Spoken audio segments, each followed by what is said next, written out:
तो ये फील्ड आपके पास I think applying the Ampere's law. Now इसकी जब वेरिएशंस आपने देखी तो वेरिएशंस में आपने देखा कि B is proportional to R for all the internal points and B is proportional to 1 by R for all the external points. So जो वेरिएशन आया था वो इस तरह से, this was the variation and you got B at maximum at R equals to capital R, जिसकी maximum value आई थी आपके पास mu naught I upon 2 pi into capital R. This will be your maximum field. Now second बात करते हैं हम cable के लिए। Suppose करिए I have one cylindrical cable, a cylindrical long cable.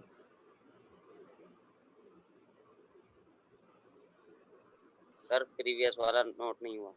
Previous वाला तो पिछला ही रिव्यू है ना, तो ऑलरेडी आपके पास नोटेड होगा, ये तो आपको पहले ही करवा चुका हूँ।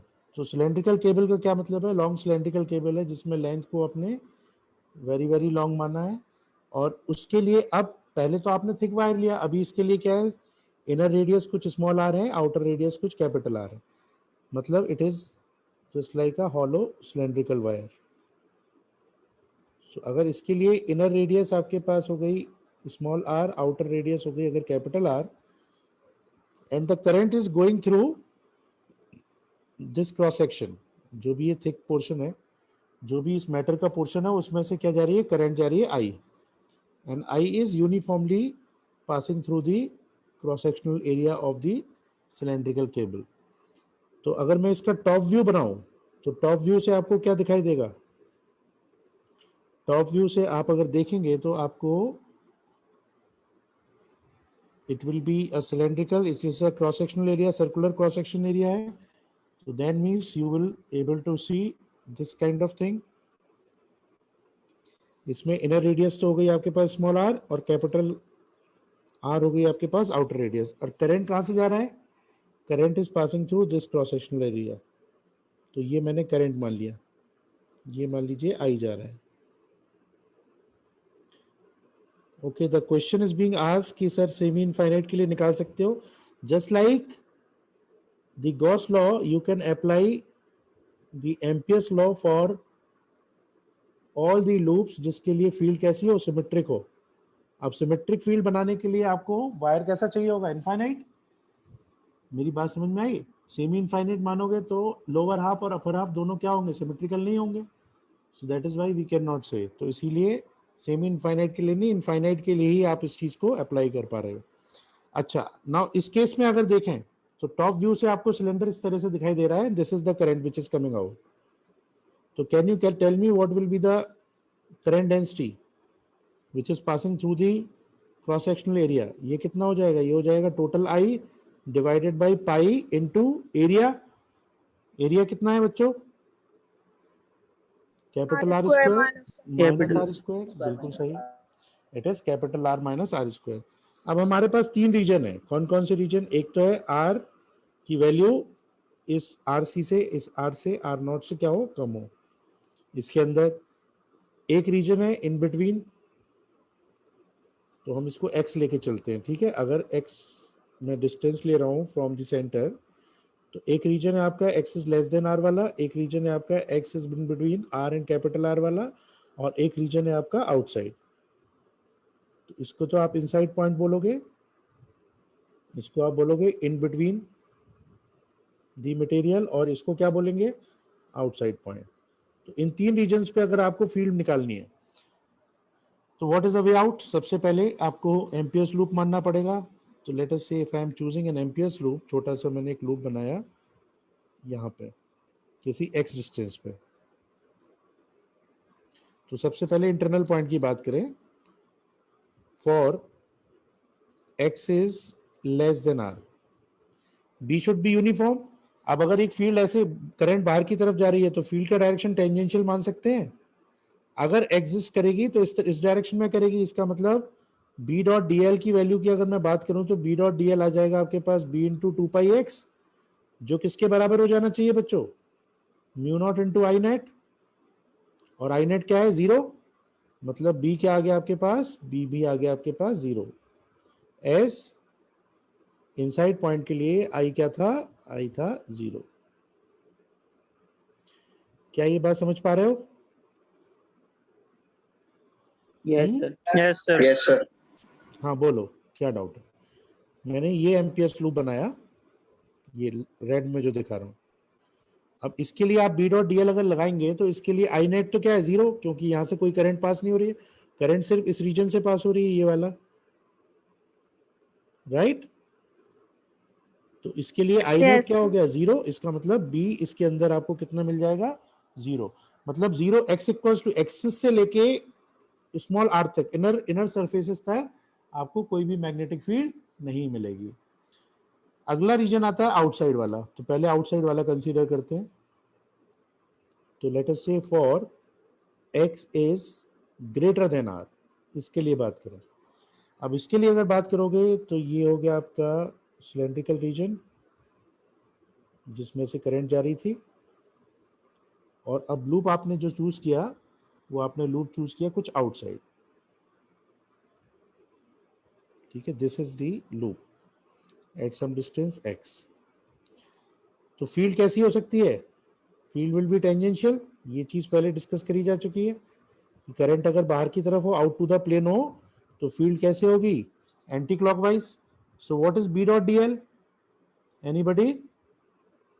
बी डॉट डीएल की वैल्यू क्या होगी,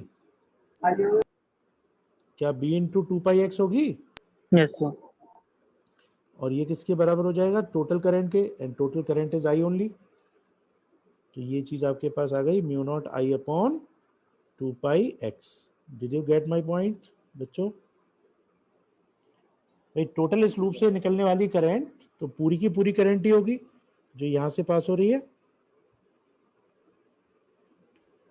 for this Ampere's loop the total net current is considered to be I, and that is why B will be same as for the thin wire और thick wire for the outside point. Now जो region इसके बीच में है, are से लेके capital R के बीच में, उसके लिए क्या किया जाए? अब उसके लिए देखें, अब रीजन मेरे पास था एक, तो ये एक इससे बड़ा लूप, और आपने यहाँ पे एक एम्पियर्स लूप चूज करना है, उसको एम्पियर्स लूप को मैं येलो से दिखा रहा हूँ यहाँ पे, ठीक है। तो ये एम्पियर्स लूप इसके बीच में चूज कर लिया गया, ठीक है। ये करंट है, current is passing through every point through this cross section. This is your small R, this is your capital R, और ये चीज हो गई आपकी x। What should be the direction of field बच्चों? डायरेक्शन ऑफ फील्ड क्या होनी चाहिए, एंटी क्लॉकवाइज, क्योंकि the current will be out to the plane. Yes, current to be out to the plane as we have seen from the top view. तो इसका मतलब यहाँ पे जो फील्ड का डायरेक्शन होगा वो एंटी क्लॉकवाइज होगा। So for applying Ampere's law for this closed loop, B dot dl, what we get? We get B dot dl is equals to mu naught into I net, and this I net is considered to be only for this region.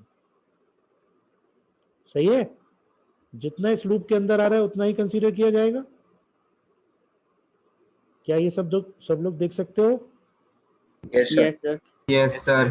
तो B into 2 pi x that should be equals to mu naught into I in। ना अपने पास task है आई इन को calculate करने की। तो inside ये कैसे कैलकुलेट करी जाए, करंट डेंसिटी से, बिकॉज ये आपको गिवन था कि through out the cross section field is uniform. इसका मतलब टोटल हमें करंट डेंसिटी मालूम है जो कि यूनिफॉर्म रहने वाली है। तो इस पर्टिकुलर रीजन का अगर एरिया पता चल जाए तो if we multiply the current density with this area, what we get the current inside, and that current inside is nothing but it will be current density multiplied by this area, which is nothing but which is x square minus r square. Agreed? And what was the value of current density? It is r square minus r square. This is x square minus and pi cancel. So ये चीज आ गई आपके पास I x square minus r square divided by r square minus r square. Okay. So therefore what we get is we get B as mu naught into I x square minus r square upon r square minus r square into 2 pi x. ये आपकी fast field I किस reason के लिए, जो in between था. और आप देख सकते हो ये कैसा फंक्शन है, ये कंटीन्यूअस फंक्शन है. ये कैसे पता लगाया कंटीन्यूअस है? r इक्वल्स टू के लिए भी वैलिड है. देखो r की वैल्यू अगर आप स्मॉल r के बराबर रख दो x की वैल्यू, तो आपको ये वैल्यू क्या मिल रही है? 0. तो just inside the inner surface what will be the field? 0. और अगर आप कैपिटल R रख देंगे तब भी आप देख सकते हो mu not I by 2 pi R. ये कैसी फील्ड है? ये कैसी फील्ड है? ये मैक्सिमम फील्ड है. समझ आ रहा है बच्चों? Yes sir. तो अगर मैं R इक्वल्स टू, अगर मैं x इक्वल्स टू R के लिए देख रहा हूं, मुझे फील्ड क्या मिल रही है? 0. और अगर मैं x equals to capital R के लिए देख रहा हूं तो मुझे फील्ड क्या मिल रही है? मुझे फील्ड मिल रही है mu naught I upon 2 pi R, जो कि मैक्सिमम फील्ड भी है.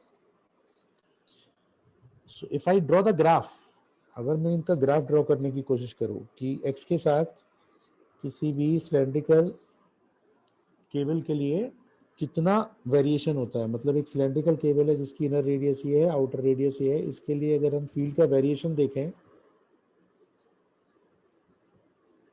तो आपको जो फील्ड की वेरिएशन मिलेगी x के साथ, where x is the distance from its axis. तो small r x is equals to cap small r तक तो फील्ड कितनी? 0. Yes small r sir. के बाद, स्मॉल r के बाद ग्रेजुअली बढ़ेगी. Yes sir. x equals to capital R पे maximum, maximum. which is mu naught I upon 2 pi R. और उसके बाद 1 by R is proportional to 1 by R, as you can see that, और 1 by X.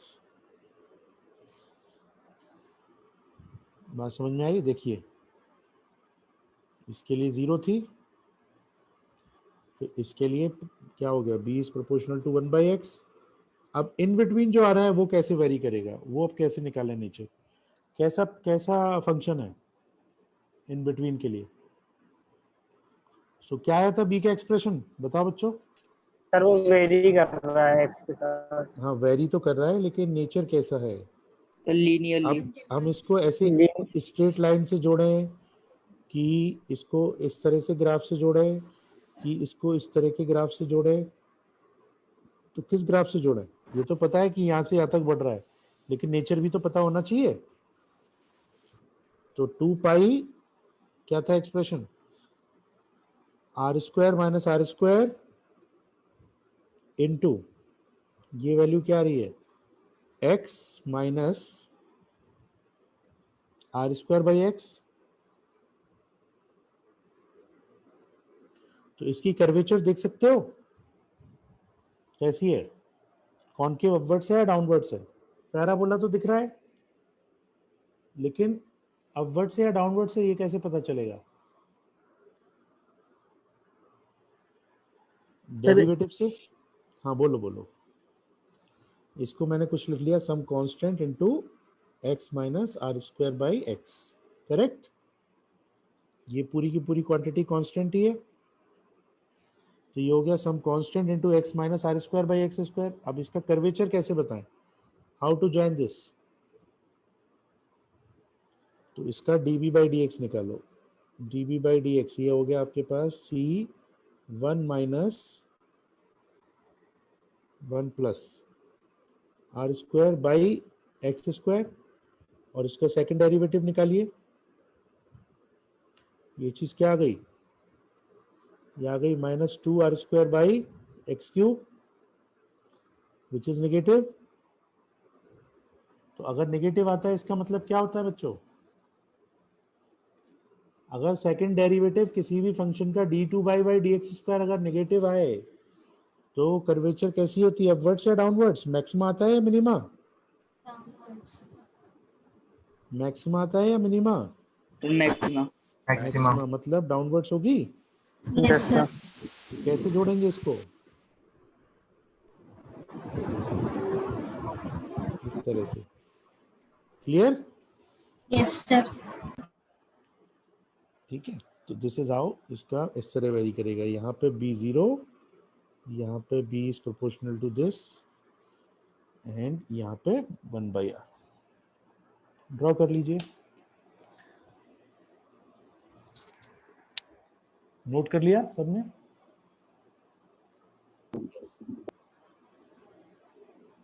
Yes sir.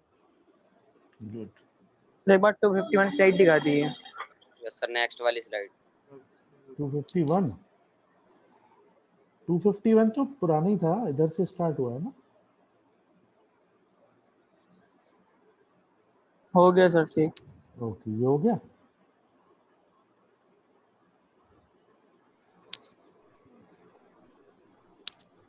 ठीक है,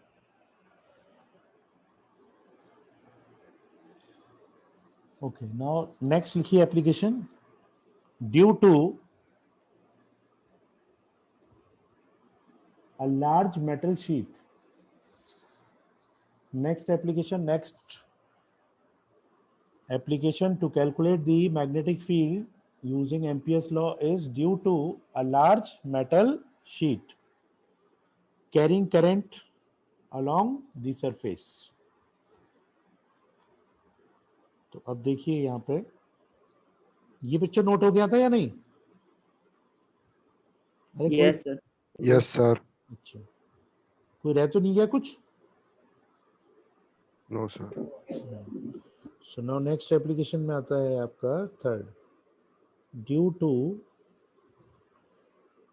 अ large metal sheet carrying current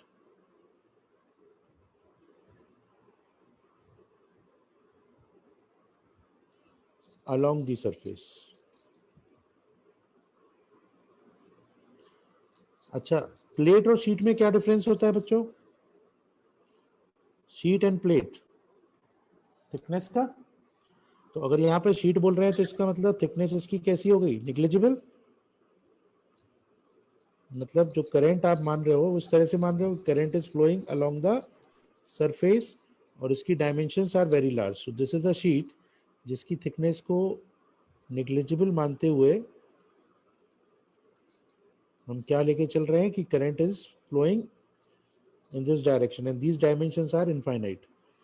तो current को हम आई से नहीं डिनोट कर सकते, क्यों? क्योंकि लार्ज डायमेंशन है, तो आई तो क्या हो जाएगा? आई भी बहुत लार्ज हो जाएगा। तो instead of I what we say, we define here the current per unit length, the current per unit width या current per unit length. This is defined as K. तो लेट अस से इसमें कुछ current जा रहा है जिसकी current per unit length कितनी है? ये है K, and we are interested to find out the magnetic field in its surrounding. सबको क्लियर है क्या कह रहा हूं? एक शीट ली, उस शीट के प्लेन के अलोंग करंट जा रही है, प्लेन के अलोंग करंट जा रही है और उसके लिए करंट पर यूनिट विड्थ कितनी है? वो है के, जहां पे के कोई कांस्टेंट है। आपको अगर टॉप व्यू से देखोगे तो आपको करंट ऐसे आती हुई दिखाई देगी, जैसे ये बाहर की तरफ आ रही है शीट से। तो मैं अगर टॉप व्यू से देख रहा हूं तो मुझे करंट कैसी दिखाई दे रही है? बाहर से आती हुई दिखाई दे रही है। तो if I see the top view, I will be able to see the current will be coming outward because along the surface है। क्या ये चीज विजुलाइज कर पा रहे हैं सारे लोग? Yes, sir. क्योंकि ये चीज अगर विजुलाइज नहीं कर पाओगे तो आगे की कैलकुलेशन नहीं हो पाएगी। So it is a thin sheet जिसमें करंट बाहर की तरफ निकल के आ रही। तो अब और d by d x equals to K का ये मतलब हुआ कि अगर मैं सपोज इतने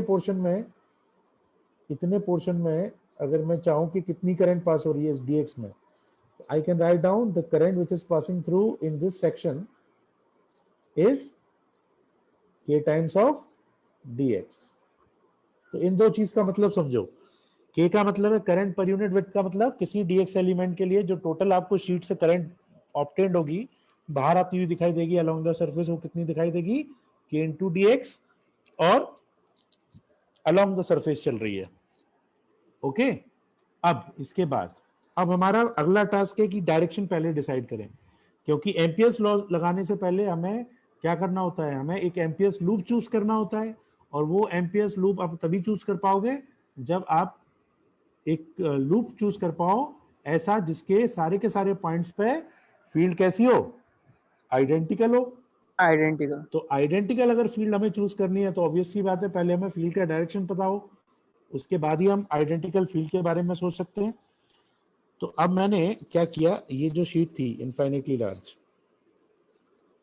इसको मैंने ऐसे मान लिया टॉप व्यू को देखते हुए कि इसमें इनफाइनाइट नंबर्स ऑफ वायर्स हैं, इनफाइनाइट नंबर्स ऑफ वायर्स हैं जिनमें करंट जा रही है आई आई आई आई, मतलब इस तरह से ये सब करंट फ्लो हो रही है जो बाहर की तरफ आती हुई मुझे दिखाई दे रही है। ऑब्वियस सी बात है अगर एक dx एलिमेंट को लेके मैं इसके करस्पॉन्डिंग करंट को क्या बोल रहा हूँ k इंटू डी एक्स, तो ऐसे dx dx dx dx करके कितने एलिमेंट लिए जा सकते हैं यहाँ पे, इनफाइनाइट Infinite.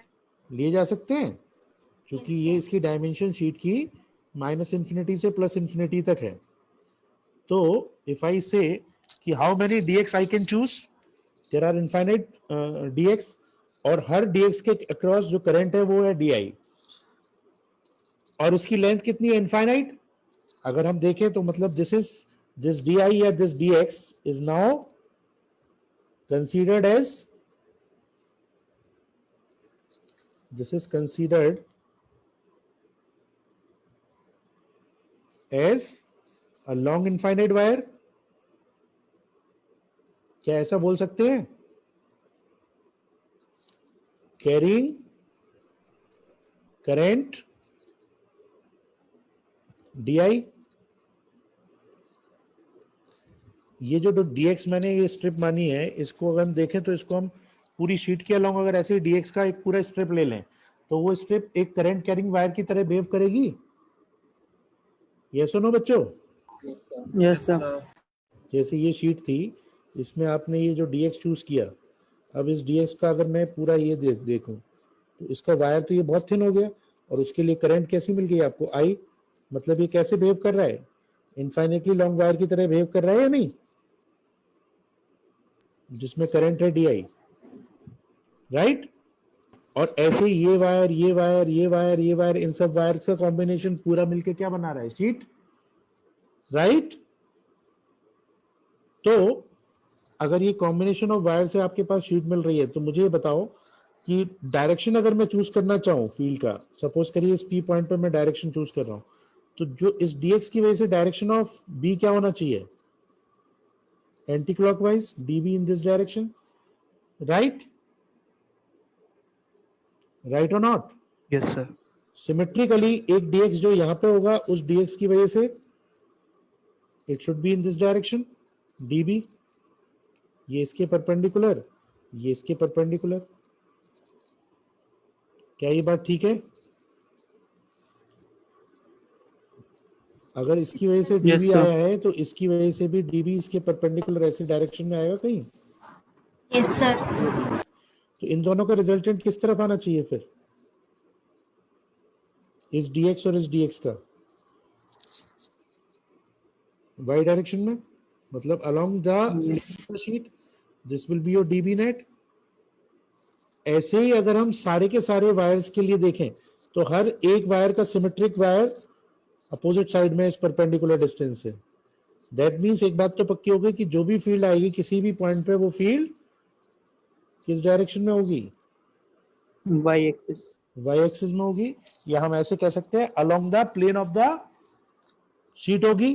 क्या ये बात को एग्री करते हैं सारे लोग? Yes, yes sir. सर। ऐसे ही दूसरी तरफ अगर देखा जाए तो फील्ड का डायरेक्शन डाउनवर्ड्स होगा।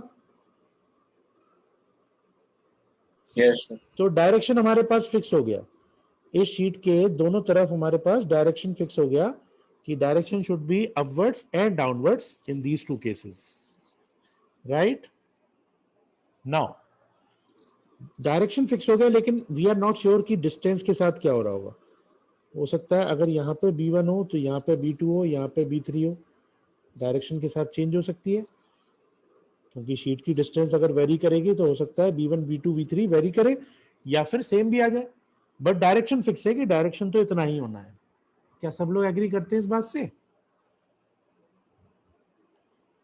Yes, sir. Yes, अब sir. मुझे एक लूप चूज करना है, अब मुझे एक लूप चूज करना है। तो मैंने क्या किया, मैंने इसका टॉप व्यू लिया शीट का और यहाँ पे एक लूप चूज किया।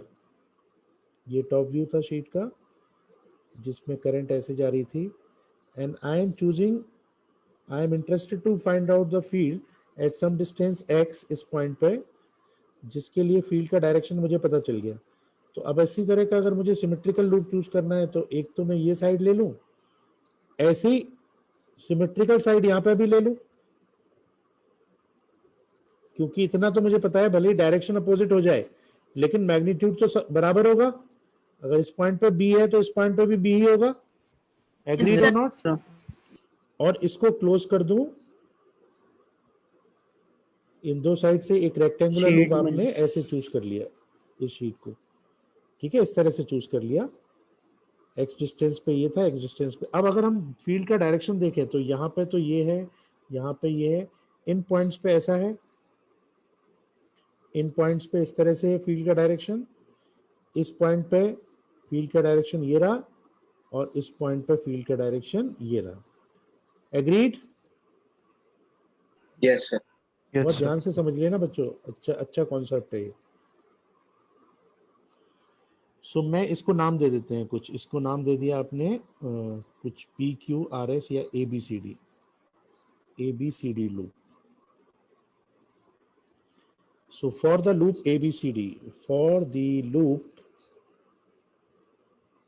ABCD, what is the integral of B dot dl for AB side?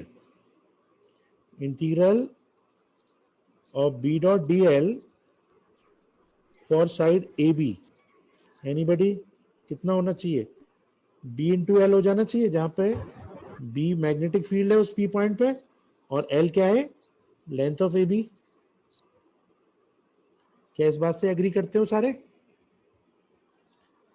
देखो, एम्पियर्स लूप लॉ लगाने के लिए आपको किसी एक डायरेक्शन में चलना होता है।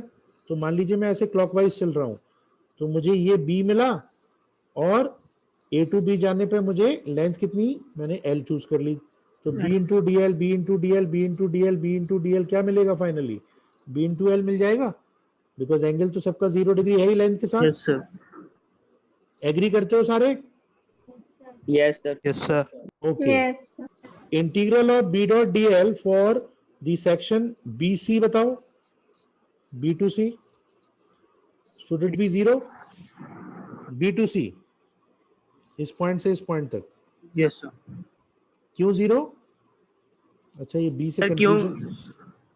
कंफ्यूजन हो रहा है, चलो इसको PQRS लिख लेते हैं, ठीक है।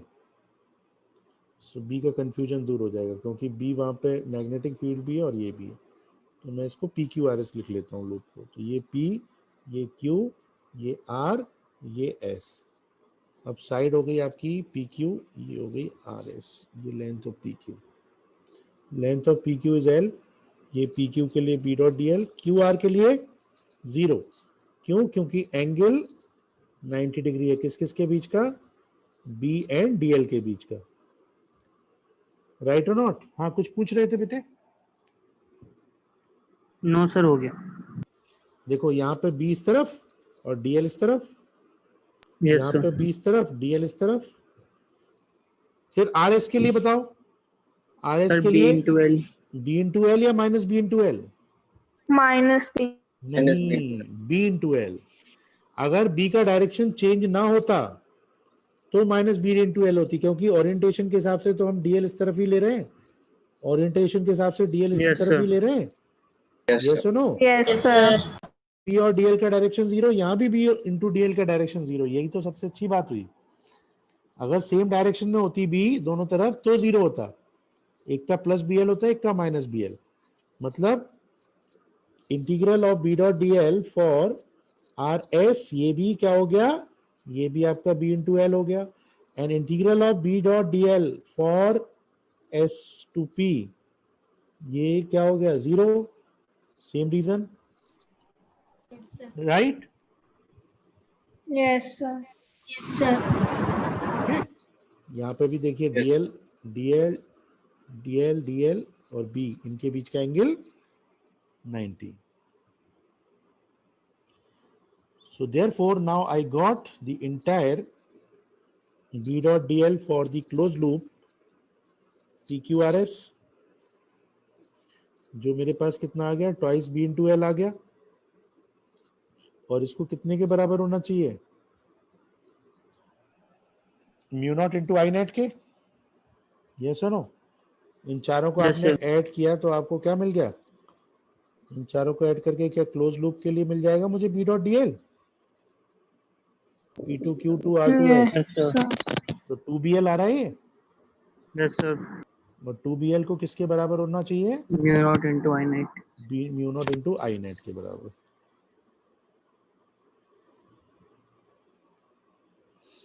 तो mu naught into I net के बराबर, आई नेट कौन बताएगा, अभी मैंने निकालना सिखाया था। यहाँ पे आपको k गिवन है, तो किसी भी dx के लिए जो i इन आता है वो कितना आता है, k इंटू डी एक्स। अब इस लूप के अंदर टोटल लेंथ कितनी आ रही है बच्चों, what is the total length of the wire L. Of the sheet L. Inside it, L। तो इसमें से पास होने वाली करंट जो इस लूप के लिए क्रॉस सेक्शन से पास हो रही है, it will K be k। into L. K Yes, into L. absolutely correct. It should be k into L. So therefore I net will be equals to k into L, and therefore twice into b into L is equals to mu naught into k into L, and therefore b is equals to mu naught k by 2. And very surprisingly you can see that this expression is independent of Length. length of I. distance from the sheet. Yes, length मतलब distance from the sheet. ठीक है, sheet से ये independent है, ये constant आ रहा है। Infinite sheet है, बट इसका मतलब ये नहीं हुआ कि इनफाइनाइट शीट है तो कभी जीरो ही नहीं होगा। इनफाइनाइट डिस्टेंस पे चले जाओगे तो जीरो हो जाएगा, जब तक इस शीट को, मतलब वो सारे पॉइंट जो शीट के पास हैं, जिनके लिए शीट को किस तरह से आप ट्रीट कर सकते हो, इनफाइनाइटली लार्ज ट्रीट कर सकते हो, उन सारे पॉइंट के लिए तो कांस्टेंट है। लेकिन उनसे बियॉन्ड निकल जाएंगे। मान लीजिए इस शीट की डायमेंशन देखो, इसको ऐसे समझो, इस चीज को ऐसे समझो कि मान लीजिए एक शीट है मेरे पास और उसकी डायमेंशन है कुछ 2 मीटर बाय 3 मीटर, और उसमें करंट जा रहा है आई, जिसकी वैल्यू आप के से दे रहे हो। अब अगर मैं आपसे पूछूं इस शीट से 2 मिलीमीटर के डिस्टेंस पे कोई पॉइंट पी है, तो वहां पे फील्ड बताइए, तो आप क्या लिख लोगे डायरेक्ट, म्यू नॉट के बाई 2, नहीं क्या, क्योंकि 2 Yes, मिलीमीटर तो कोई भी डिस्टेंस नहीं हुई। 2 millimeter distance is considered to be very small. ये शीट कैसे कंसीडर होगी 2 मिलीमीटर के कंपैरिजन में, लार्ज शीट। लेकिन अगर यही बात मैं आपसे बोलूं कि भाई इस शीट से 100 मीटर के डिस्टेंस पे बताइए फील्ड क्या होगी, तब थोड़ी ना फिर लार्ज रह गई, फिर तो 3 मीटर और 2 मीटर बहुत ही छोटी वैल्यू हुई, तो ये लार्ज वैल्यू नहीं रह गई। तो in that case you will not take this B. So constant कहने का मतलब मेरा ये हुआ उन सारे पॉइंट्स के लिए जो नियर बाई पॉइंट्स हैं, जिनके लिए फील्ड कैसे जिसके लिए शीट कैसे ट्रीट हो रही है, इनफाइनाइटली लार्ज ट्रीट हो रही है। गॉट इट बच्चों? Yes, sir. और वेरिएशन कैसी होगी, वेरिएशन ऐसी होगी, it will be constant here and it will be constant here. ये चेंज क्यों हुई? क्योंकि डायरेक्शन चेंज हो गया। एक के लिए प्लस वाई में आ रहा है तो दूसरी तरफ माइनस वाई में आ रहा है। तो अगर शीट से अगर मैं x इक्वल्स टू 0 पे शीट को मानूं तो पॉजिटिव रीजन में तो म्यू नॉट के बाई 2 लिख सकते हैं, नेगेटिव रीजन में माइनस म्यू नॉट के बाई 2 लिख सकते हैं। समझ आ रहा है बात बच्चों? तो this is the graph. Okay, note कर लीजिए। सर महाराज। Last slide, sir last slide दिखा दी।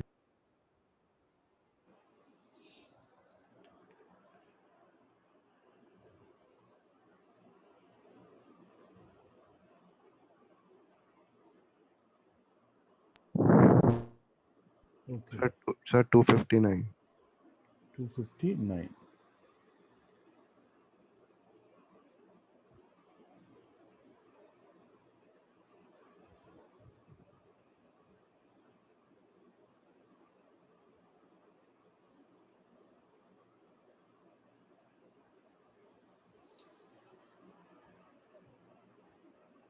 Done sir.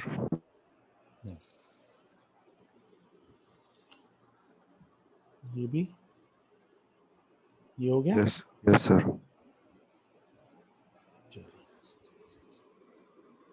तो जैसे मान लीजिए मेरे पास ये दो इनफाइनाइटली लार्ज शीट्स हैं और एक शीट ये टॉप व्यू ही दिखा रहे हैं दोनों का, और एक दूसरी शीट ये है। यहाँ पे current is coming out with current per unit width is K, and here the current is going in. इसके लिए भी current is same.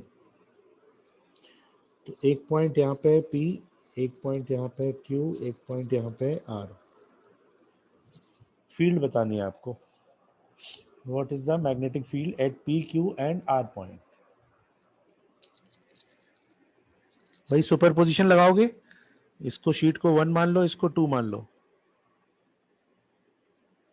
For point P point के लिए B1 का मैग्नीट्यूड देखो, V1 का डायरेक्शन देखो, फिर 2 की वजह से B का मैग्नीट्यूड देखो, B का डायरेक्शन देखो, और सुपरपोजिशन के हिसाब से उनको ऐड और सब्ट्रैक्ट कर लो। तो बताएंगे P पॉइंट पे।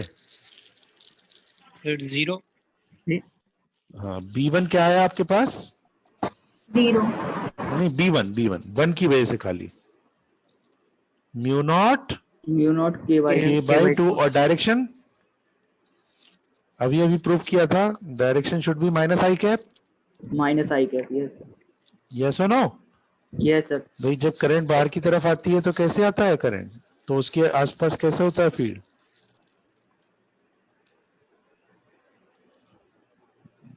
देख पा रहे हो बच्चों? ये देखो यहाँ पे प्रूव किया था। ये फील्ड कैसे थी? ये बाहर की तरफ करंट, तो राइट साइड में वाई डायरेक्शन में, लेफ्ट साइड में नेगेटिव वाई डायरेक्शन में, राइट? सो हियर 1 की वजह से यहाँ पे होगा राइट में, यहाँ पे B1 होगा लेफ्ट में, यहाँ पे भी B1 होगा लेफ्ट में। ये डायरेक्शन हो गया B1 का, ये डायरेक्शन हो गया B1 का, ये डायरेक्शन हो गया B1 का। 2 की वजह से इट विल बी रिवर्स, तो यहाँ पे B2 इस तरफ, यहाँ पे B2 इस तरफ, और यहाँ पे B2 इस डायरेक्शन में। तो क्लियरली आप देख सकते हो कि B1 B2 magnitude wise they are same, but direction wise for point P they are opposite. That is why the net field at point P is 0. सबको ये बात समझ में आई? सर डायरेक्शन बता दिए जरा एक बार। ये वाला डायरेक्शन समझ नहीं आया था? फिर ये देखा था ना, ये बाहर से, यहां से एक इस तरफ था, एक इस तरफ था। नेट कहां पे आया? इस तरफ, राइट? तो अब अगर मेरे पास ये शीट है, अगर शीट ऐसे रखी हुई है, तो अभी आपने ये चीज तो प्रूव करी है कि इधर इस तरफ होगा और इधर ऐसे होगा। अब इस Yes, शीट sir. को अगर ऐसे लिटा दोगे तो Okay. ये ऐसे नहीं इधर आओ। होगा क्या इस तरह ऐसे? अच्छा, इसी तरह से अगर इसमें मान लीजिए क्रॉस जा रहा है करंट, तब this should be in this direction, this should be in this direction. अब अगर Yes, इसको sir. मैंने अगर मान लीजिए हॉरिजॉन्टल लिख दिया तो आपको फील्ड ऐसी ही मिलेंगी। क्लियर? Yes, sir. तो दिस इज हाउ आप इनके डायरेक्शन देख रहे हो। तो ये सब मैंने देखिए इस 1 के लिए मैंने हर पॉइंट पे B1, इधर B1, इधर B1, इधर B1 ये दिखा दिया। ऐसे ही B2 के लिए direction should be this, direction should be this and direction should be this. So clearly you can see that P point पे और R पॉइंट पे it has to be 0। And what about B at point Q? दोनों add हो mu naught जाएंगे। K Mu naught K. Mu naught K किस direction में? I cap I cap. I I cap. cap. Very good. इसी को ऐसे ऊपर नीचे रख दोगे तो माइनस आई कैप। और दोनों के डायरेक्शन में अगर करंट का दोनों का डायरेक्शन सेम होता तब क्यू पे 0 होता, बाकी पे म्यू नॉट के होता। Clear? Yes sir Yes, sir. शाबाश। चलिए नोट करिए।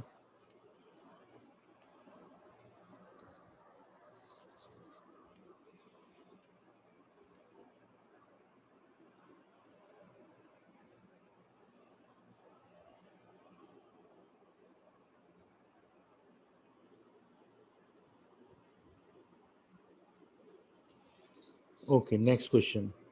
एक मेरे पास ऐसे शीट है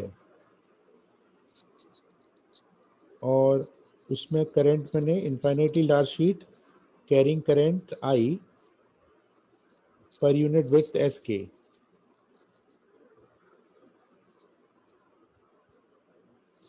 इनफाइनाइटली लार्ज शीट। इस पॉइंट पे नेट फील्ड मुझे 0 चाहिए, जिसके लिए मैंने यहाँ पे एक सोलोनाइड रख दिया, जिसके लिए यहाँ पे मैंने एक लॉन्ग सोलोनाइड रख दिया। ठीक है। Net field at point P, to get the net field at point P to be 0, I kept a solenoid जिसमें करंट I है, जिसमें नंबर ऑफ टर्न्स N है। तो मुझे दो चीजें बताओ। सबसे पहले पार्ट में अगर मैं यहाँ टॉप से देख रहा हूँ, अगर मैं ऐसे टॉप से देख रहा हूँ, तो पहले तो मुझे बताओ कि फील्ड जो करंट का डायरेक्शन होगा वो मुझे कैसे दिखेगा सोलोनाइड में। What is the orientation of current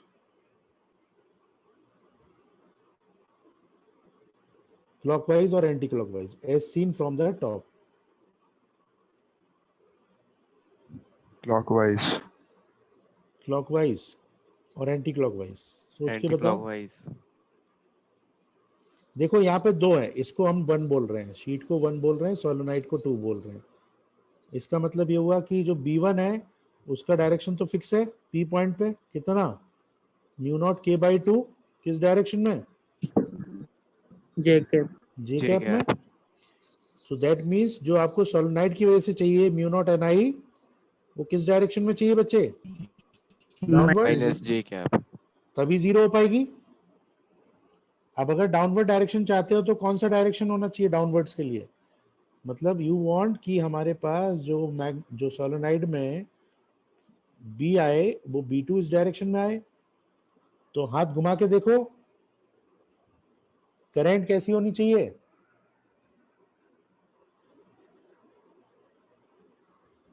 हाथ घुमा के देखो, करंट कैसी होनी चाहिए? ऐसी होनी चाहिए। क्लॉकवाइज ठीक है, लेकिन अब इसको हम कैसे बोलें? इसको हम टॉप व्यू से देख के बोलते हैं। तो टॉप से अगर आप देख रहे होगे तो कैसा दिखाई देगा? क्लॉकवाइज दिखाई देगा। तो टॉप से देखने पे अब आप कहोगे सर कि क्लॉकवाइज एंटी क्लॉकवाइज कैसे डिसाइड करें? ये बहुत आराम से डिसाइड किया जा सकता है। जब आप टॉप से देखोगे तो आपको फील्ड कैसे दिखाई देगी सोलोनाइड की? Into Yes, sir. यस और नो बच्चों? Yes, sir. टॉप से देखने पे आपको जो B2 दिखाई दे रही है वो N2 दिखाई दे रही है, वो कैसे आ सकती है? वो तो क्लॉकवाइज करंट से ही आ सकती है। Yes, sir. इसलिए Yes, sir. आंसर क्या हुआ? This current should be clockwise. And what is the magnitude of Clockwise. This current in terms of के? दोनों को इक्वेट कर दो। इक्वेट करोगे तो अगर मुझे मैग्नीट्यूड निकालना है करंट का, तो करंट का मैग्नीट्यूड हो जाएगा K डिवाइडेड बाई 2N। क्या सब इस बात से एग्री करते हैं? इस सोलोनाइड Yes, में sir. कितनी करंट होनी चाहिए? इस सोलोनाइड में करंट होनी चाहिए K/2N, जिससे कि सोलोनाइड के अंदर नेट मैग्नेटिक फील्ड आपको कितनी मिले? 0 मिले। क्लियर? Yes, sir. चलो, वेरी गुड। अच्छा, अब इसी सोलोनाइड को अगर सेम करंट के साथ अगर मैं इसको टर्न कर दूं, इसका सी पार्ट, ये आपके पास ये शीट थी, ये इसमें करंट थी। नाउ आई वांट कि सारे के सारे बच्चे इसका आंसर अपने आप दें, और सोलोनाइड को मैंने जस्ट 90 डिग्री से टर्न कर दिया। पहले ऐसे रखा हुआ था, अब इसको ऐसे टर्न करके इस शेप में ले आए। तो what is the field eight point P for the same current? Current अभी भी सेम ही है, सोलेनॉइड के अंदर अभी भी करंट सेम ही है, नंबर ऑफ टर्न सेम, बस सिर्फ इसको टर्न कर दिया। तो पी पॉइंट पर नेट फील्ड बतानी है।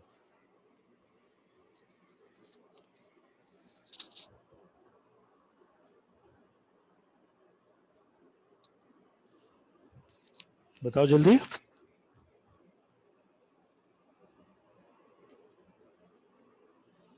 अरे B1 किस डायरेक्शन में होगी? सर जे कैप। B1 इस तरफ होगी, ये शीट 1 की वजह यस से। सर। करंट आपने चेंज करी नहीं, करंट की ओरिएंटेशन सब कुछ वही रहा। तो B2 किस डायरेक्शन में होनी चाहिए? जब आप यहां से देख रहे थे सोलोनाइड को टॉप से, तब तो आपको फील्ड कैसे दिखाई दे रही थी? इनटू। अब इसको टर्न कर दोगे, अगर टर्न करके यहां से यहां ले आए, ऑब्जर्वर यहां आ गया, तब कैसे दिखाई देगी? माइनस आई क्या? इनटू नहीं दिखाई देगी, करेक्ट? तो इसका मतलब इसको क्या लिखा जाएगा? इसको लिखा जाएगा म्यू नॉट, और मैग्नीट्यूड तो दोनों के बराबर है, म्यू नॉट आई कैप, ये एक माइनस आई कैप में, एक प्लस जे कैप में। Did you get it? अगर मैग्नीट्यूड निकालना है खाली, तो आंसर क्या आ गया? म्यू नॉट के बाई √2। क्या ये बात समझ में आई? Yes, sir. सबको डायरेक्शन समझ में आ गए अच्छे से? यहां से देखने पे मुझे फील्ड इनटू दिखाई दे रही थी, क्योंकि करंट का डायरेक्शन क्लॉकवाइज था। जब आप इसको 90 डिग्री टर्न करके इस तरफ लेके आए, तभी भी ये ऐसी होगी। तो इसका मतलब ये तो सोलेनॉइड की वजह से आ रही है फील्ड, ये आपकी इसकी वजह से आ रही है। तो B1 प्लस B2 का vector sum will be this, और डायरेक्शन दोनों का सेम था ही। सर हाँ बोलो। सर B2 तो म्यू नॉट एन आई होगा ना? तो म्यू नॉट एन आई की वैल्यू वही तो रखी है, इक्वेट नहीं किया था कि यहाँ पे ओके सर। आई की वैल्यू तो K/2N है ही। सही कह रहे हो आप कह रहे हो कि B2 की वैल्यू म्यू नॉट एन आई होगी, लेकिन ये चीज तो निकाल ही चुके हैं पहले ही कि K की वैल्यू क्या है, आई की वैल्यू क्या है? K/2N। Yes sir. फिर इसीलिए दोनों के मैग्नीट्यूड्स बराबर ले लिए मैंने। ओके,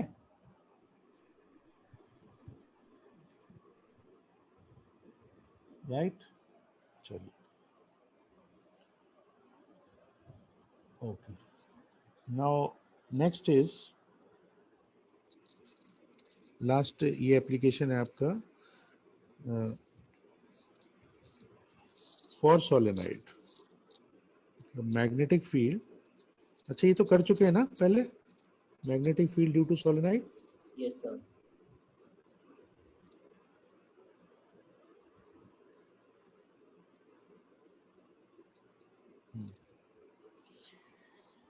ये चीज आप कर चुके हैं पहले, ठीक है। तो इसको एम्पियर्स लॉ से भी किया जा सकता है। कैसे, देखो, अगर ये लॉन्ग सोलेनॉइड है जिसमें करंट इस तरह से जा रही है आई,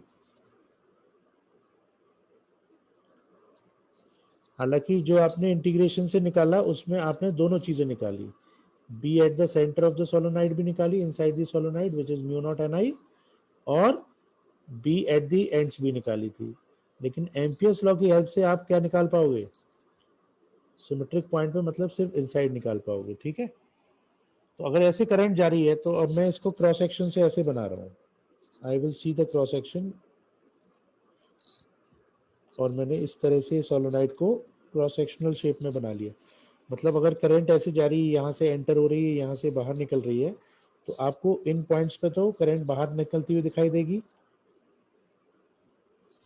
और इन पॉइंट्स पे आपको करंट अंदर जाती हुई दिखाई देगी। थोड़ा विजुलाइज करने की कोशिश करना बच्चों। मतलब आप ऐसे समझ लो कि जैसे सिलेंडर को आपने आधा काट के देखा, आधा काट के देखा, तो जो वायर्स थे, ऊपर वाले वायर से करंट बाहर की तरफ निकलती हुई दिखाई दे रही है, और नीचे वाले वायर से करंट अंदर जाती हुई दिखाई दे रही है लूप के अंदर। तो आपको पता है n is the number of turns per unit length, तो यहाँ पे तो बहुत सारे टर्न्स हैं।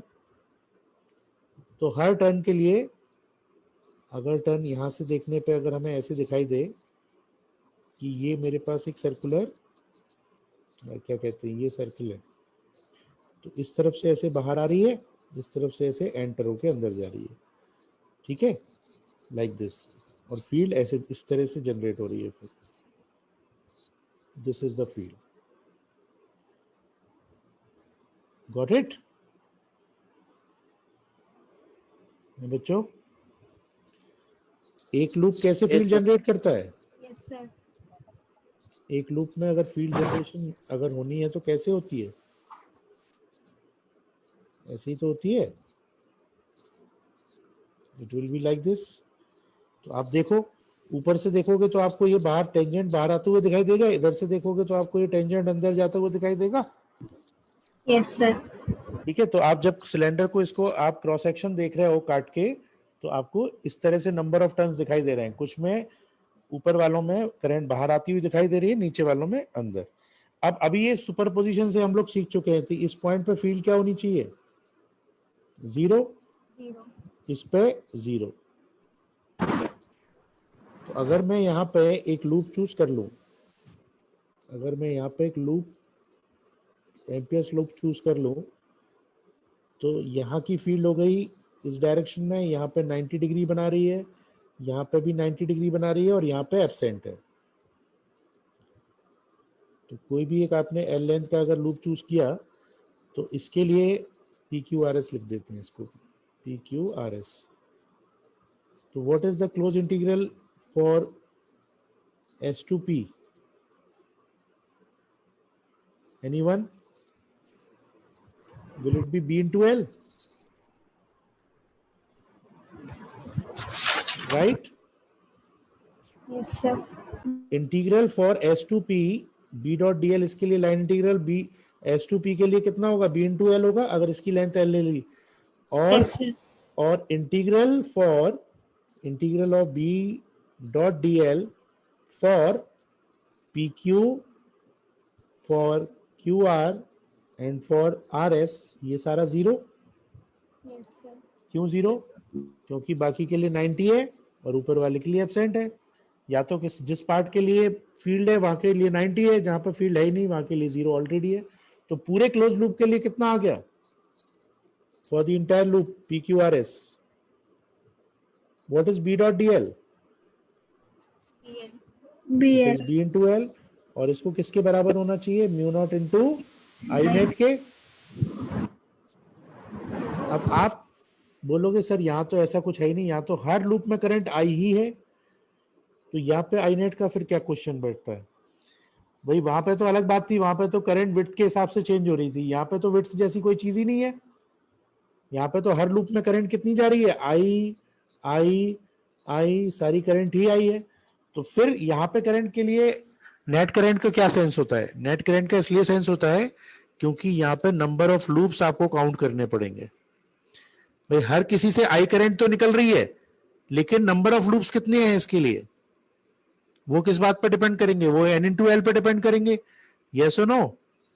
तो आई नेट में क्या बोलूंगा, आई नेट में बोलूंगा total number of loops inside that Ampere's law, amperes circular loop into I, और टोटल नंबर ऑफ लूप्स कितने हैं, n इंटू एल है क्या, है बच्चों? Yes, sir. Yes, sir. Therefore, b into l is equals to mu naught into n into l into I. L और L cancel, b आ गया आपका inside the solenoid is mu naught into ni. तो जो part आपने integration से किया था वो आप एम्पियर्स लॉ से इजिली कर पा रहे हो। ये पॉइंट सबको समझ में आया? These are the number of Yes, sir. turns. These are the number of turns inside the Ampere's loop. तो ये जो नंबर ऑफ टर्न्स से इनसाइड द एम्पियर्स लूप, उनकी वैल्यू आ गई n इंटू एल। इसलिए आपने नेट करंट को क्या लिया हुआ है, n into L into I. Clear? Yes, sir. Okay good.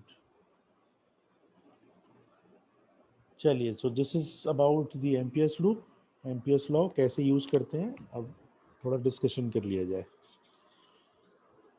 Fine बच्चों?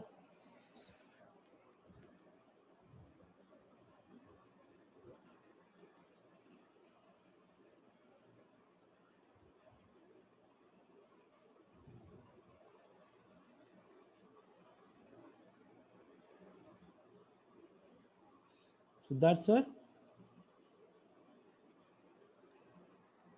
Yes, sir. ना ना, मैं तुमसे नहीं बोल रहा हूँ, सिद्धार्थ।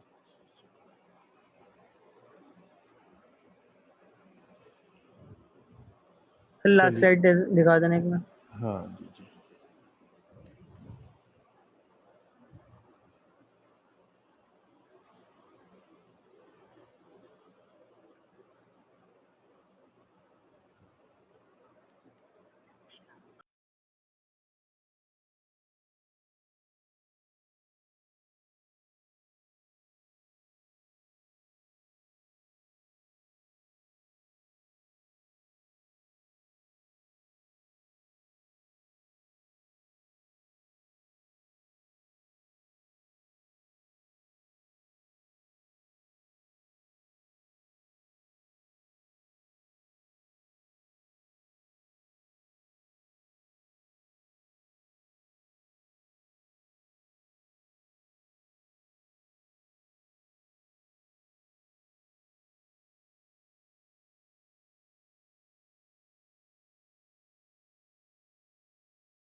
हाँ तो बच्चों बताओ।